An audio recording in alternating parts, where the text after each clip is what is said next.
low morality, greed, no compassion, cronyism, and of course it spoils the country's name. At community level, creates income inequality. The rich get richer, the poor get poorer. High living costs, high cost in running business because you need to actually pay for the it's cost to bribe. So actually, like Tam was saying, you need to pay more in order to comply with standards. But at the same time, corruption is also a cost because you actually you have to pay the money to the person who's taking the bribes. Drug abuse, trafficking. When you don't enforce laws against trafficking, then these issues continue in the community. Lack of trust in one another, especially those in authority. How many of us trust, the police, despite all the campaigns that are going on to improve the image of the policemen? So I remember in my young days, if you do something bad, your parent will tell you, call the police. So it's a bad image, so that we don't have trust in the authorities.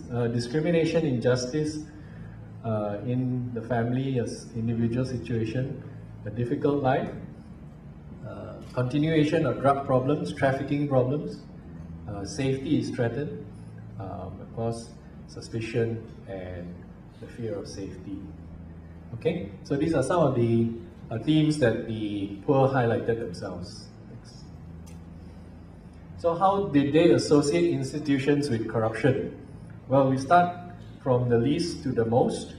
The poor felt that construction business sectors was the least.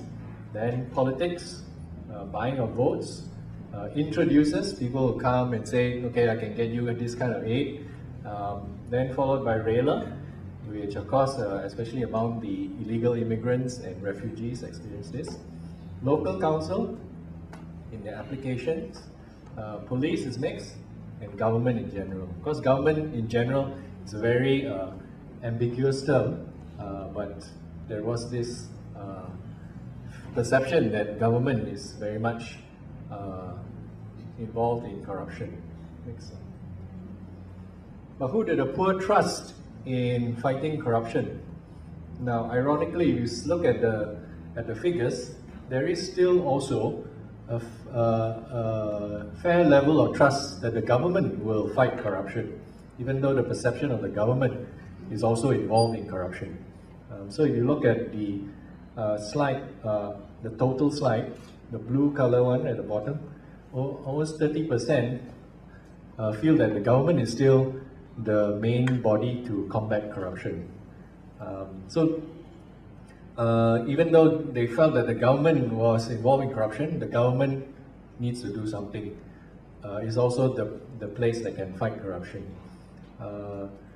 In the green and red bars, those are for community efforts and NGO efforts.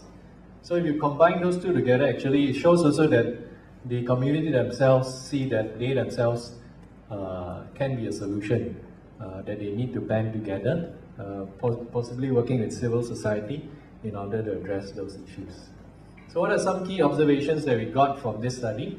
The incidence of giving bribes in the past 12 months for the urban poor and the disabled is actually much higher than the national average, which was actually pegged at 1.2%.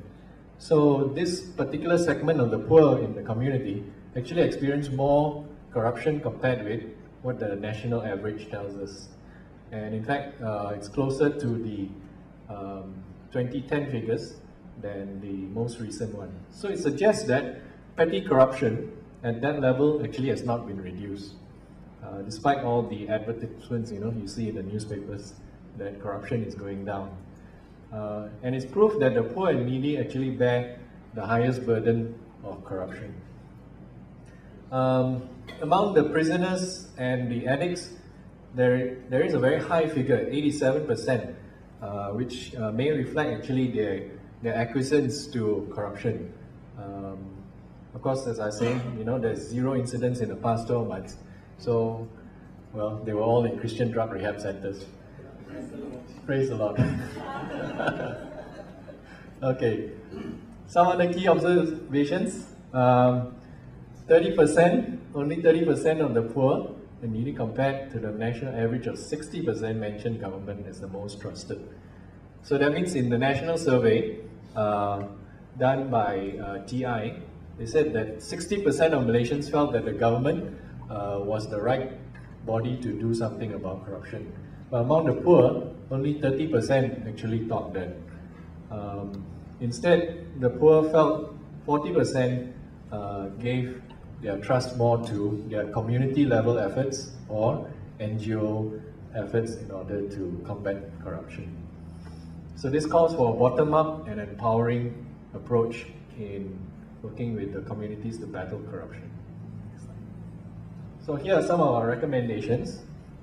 To empower and strengthen community-based initiatives or organizations and NGOs in the values of good governance, justice, peace and solidarity, and their capability to hold the authorities to account. So within communities, these values of good governance, justice, peace and solidarity needs to be cultivated. And also their capability in order to hold authorities to account, whether it's local council, whether it's police, whether it's RELA or some other authorities. Then to promote greater awareness and education, firstly godly values among the young, at home and in school. And of course, it starts from the young age about not taking bribes, and speaking out against corruption. Justice and fairness among law enforcement, police, the RELA, general public and Christians in particular to stand up for justice, whether it's the sheep or the shepherd, all need to stand up for justice.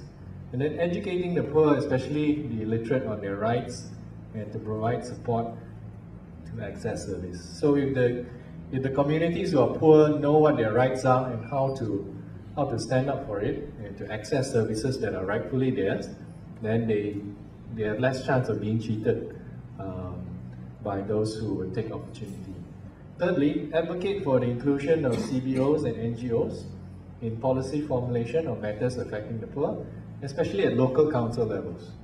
It may not happen at national levels because that can be more difficult, but certainly at local council levels where you're talking about living conditions, in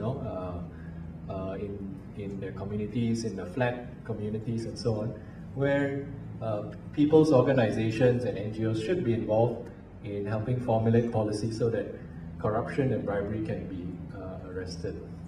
Then lastly, set in place a grassroots level corruption, bribery monitoring and reporting system by the poor that will shine a light on the practice.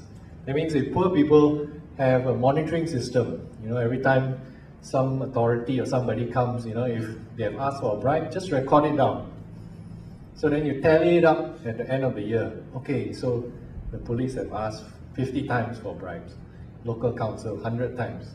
And then when this information is collated, it shines a light on the things that are going on. And when you shine a light on corruption and bribery that's going on, then you actually expose what's going on, and then you bring the righteousness of God into the situation so that it won't happen in future. So these are some of the things that we found from this very interesting study. We hope to actually deepen it in some other areas. We didn't manage to do a similar survey among the rural population, but I think we can work on that in future. And I want to thank my colleagues who were involved with this, Joyce, Jiching, Nicholas and Majura, for doing the research. Right, thank you very much.